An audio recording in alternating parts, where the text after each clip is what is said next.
अस्सलाम वालेकुम। बिलावल भुट्टो की चीखों पुकार, पार्लियामेंट के अंदर हंगामा बरपा को फॉर्म 47 की बुनियाद पर हुकूमत हमने बना कर दी, तुम हमारा ही सफाया कर रहे हो। चीफ साहब, तुमको आर्मी चीफ हमने बनाया, अगर तुम आर्मी चीफ हो मैं भी भुट्टो हूँ। इससे अच्छा तो वो कैदी है इमरान खान नियाजी, कम से कम अपनी बात से तो पीछे नहीं हटा। आर्मी चीफ की मौजूदगी में पार्लियामेंट के अंदर ऐसा बहसो तकरार, अवान लर्ज उठा। आइए पहले ये वीडियो देखते हैं, फिर इस पर बात करेंगे। चैनल को सब्सक्राइब कर लें और बेल आइकन को भी प्रेस कर दें। कि मोहब्बत का दिल से शुक्रगुजार हूँ। चलें वीडियो शुरू दे रहे हैं और मैं कह रहा हूँ कि मैं इनका दिफा बात करें कायदे इस खिलाफ मैं बात कर रहा हूँ। हम सब ने आपका 8 घंटे की तकरीरें सुनी। जवाब दे देंगे असद कैसे जी सर, आपने कल मेरा नाम लिया, मेरा पार्टी का नाम लिया, आप आराम से सुने। इस बात की जवाब हमें दे, इसलिए हमारे फिक्रमंद है कि ऐसे तो नहीं हो सकता कि कप्तान ऐसे हरकत करे। आपके पास इसका जवाब होगा इंशाल्लाह। तो अचक साहब ने भी हमारा कॉन्स्टिट्यूशन पढ़ा, उमर कायदे इज़्ब इख्तिलाफ भी कॉन्स्टिट्यूशन, तो कॉन्स्टिट्यूशन हम सब के लिए है। अगर मैं उस कॉन्स्टिट्यूशन को वायलेट करता हूं, don't force me to take action against you. अगर मैं उस कॉन्स्टिट्यूशन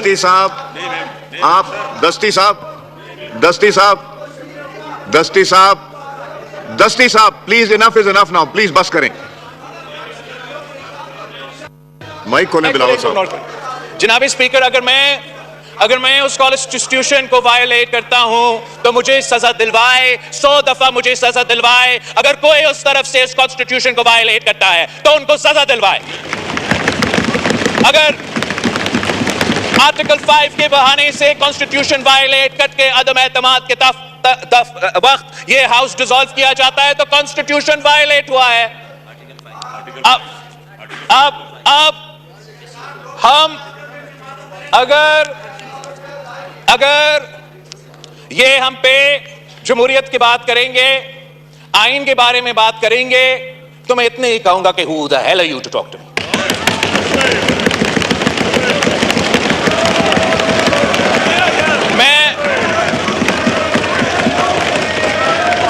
बैठे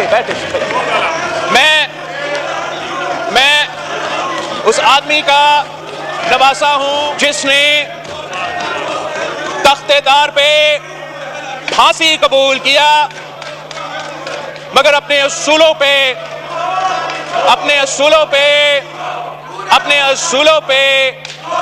सौदा नहीं किया। ये जो लोग यहां हैं, जो एहतजाज कर रहे हैं, जो पिछले 3-6 महीनों से इनको जमहूरियत और आइन याद आ रहा है, वो लेक्चर देना चाहे तो एक दूसरा को लेक्चर दे, वो हमें कम से कम लेक्चर ना दे, वो हमें ना बताए। आगा पीछे हटे, सब पीछे हटे, इनको छोड़े, पीछे हटे। आगा साहब, बेग साहब, आगा साहब। सर मैंने अब इनका डॉक्टर तारिक इजाज चक्रानी सर ये समझते हैं कि ये हर किसी पे झूठा इल्जाम लगाए और हम जवाब नहीं देंगे। जनाब स्पीकर, हम जवाब देंगे, इनका झूठ को एक्सपोज करेंगे।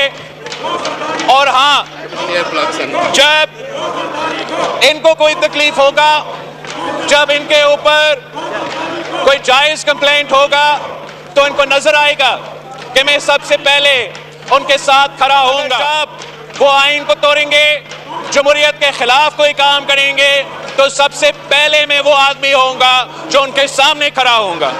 आखिर पे जनाब स्पीकर, मैं इस किस्म की हरकतों से खुद तो नहीं होता, मगर पाकिस्तान के अवाम इस किस्म की हरकतों को पसंद नहीं करते। वो ये पसंद नहीं करते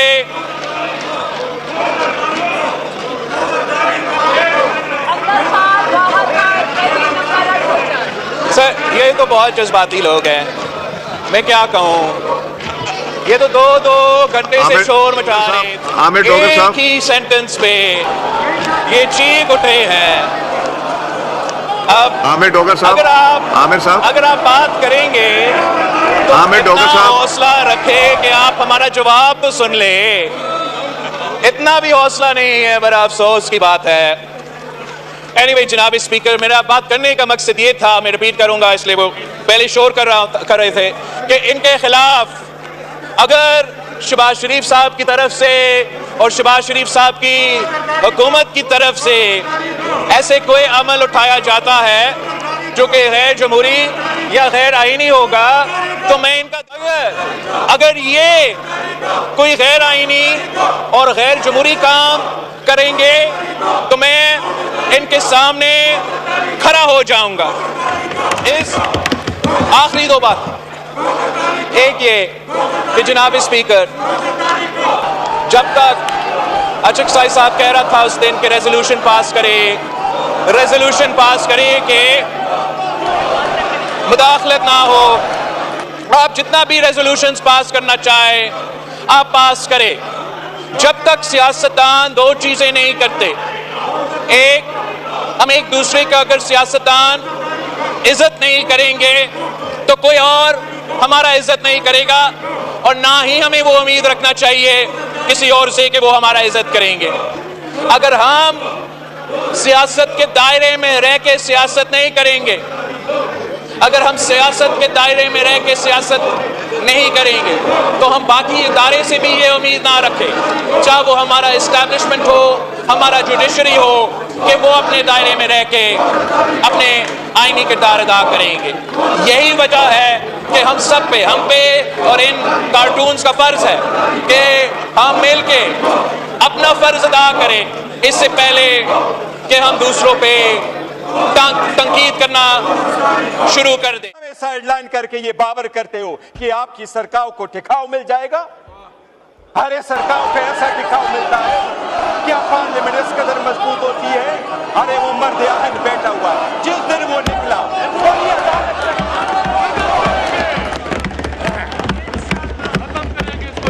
अरे वो आपकी सोच पे सलाम है, आपकी डर को सलाम है। इतना डर, इतना भयानक डर, तौबाजी कि वो दरवाजा न खुले, कोई उससे मिले ना, मैसेज ना आए। एक न्यूक्लियर स्टेट के सरबरा बाहर मुल्क में बैठ के, बाकू में बैठ के वो अप्रूवल करा रहा है। इस तरमीम को हम बाकू तरमीम कहते हैं। इस बाकी तरमीम को, इस बाकू तरमीम को, इस सुबह बेनूर को हम नहीं मानते, नहीं मानते। जरदारी तो अपने केसेस पहले मर्तबा है, पार्कलैंड वाले रेफरेंस में 4 अरब रुपए की करप्शन है। क्या करप्शन में आप पेश होकर के नहीं कह सकते कि मैं बेगुनाह हूं? आप नहीं कह सकते इसमें एविडेंस नहीं है? क्या आप ये सिर्फ ले रहे हैं कानून का सामना कि मेरे पास जो मर्जियों में करूं, मैं कानून से बाला तरूं? No matter how high you may be, the law is above you. हम कोशिश करेंगे, हम इनको कानून के कटघरे में लाएंगे और इंशाल्लाह होके रहेगा।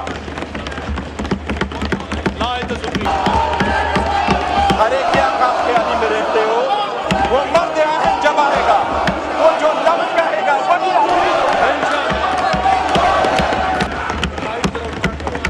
अगर आजमा के देखना है, अगर आजमा के देखना है, अगर आजमा के देखना है तो किसी इतवार बाजार में जाके देखो, किसी जुमे पे जाके देखो, किसी फौजी पे जाके देखो। हरे आईन और कानून उसकी मरहूनी मिन्नत है, करो। आपको जो ईवान में तरमीम लाई जा रही है, जनाब स्पीकर, ये तरमीम अगर प्रोसेस हो जाएगी और इस ईवान से ये अप्रूव होकर चली जाएगी, मैं समझता हूं, यही समझते हैं कि इसके साथ जमहूरियत बराए नाम रह जाएगी। जनाब स्पीकर, सबसे पहले मैं ये अर्ज कर दूं कि ये जो तरमीम लेके आ रहे हैं, सबसे पहली बात ये है कि लास्ट टाइम जो तरामीम हो रही थी उसमें 26वीं तरमीम का जो एजेंडा था ये रह चुका था, और जिसमें उन्होंने खुद ये एडमिट कर लिया था कि वाकई वो आईन से मुतसादम है। वो एजेंडा दोबारा ये रिकॉर्ड पे ला करके अपने मेजॉरिटी के बलबूते पे ये ख़त्म करना चाहते। आपने बिलावल भुट्टो की तकरीर सुनी, काफ़ी जज्बाती तकरीर थी। उसके अलावा आप ये भी जानते हैं ये सोशल मीडिया पे काफ़ी बात ट्रेंड कर रही थी, आर्मी चीफ सदर का हलफ उठा रहा है। नहीं, ये भी हकीकत है, ये आम चैनल पर नहीं, काफ़ी बड़े बड़े चैनल ने भी ये बात चलाई, आर्मी चीफ सदर का हलफ उठा रहा है। नाज़रीन, ऐसा नहीं हो सकता, ये सब फेक खबरें। आपको पता था नून लीग की हुकूमत नहीं बन रही थी, कैसे फॉर्म 47 की बुनियाद पर पीपल्स पार्टी और नून लीग ने हुकूमत मिलकर बनाई। 8 फरवरी का पाकिस्तान का स्याह दिन था। क्यों? क्योंकि अवाम ने वोट इमरान खान को दिया और हुकूमत फॉर्म 47 की बुनियाद पर इनकी बन गई। ऐसा नहीं होना चाहिए, या तो फिर वोट ना कराएं, अगर वोट होते हैं तो फिर शफाफ तरीके से हो, जिसको अवाम वोट दे हुकूमत भी उसी की बननी चाहिए। इसके अलावा आप ये भी जानते हैं पाकिस्तान अमेरिका और ईरान के दरमियान जंग बंदी करा रहा, बहुत अच्छी बात है।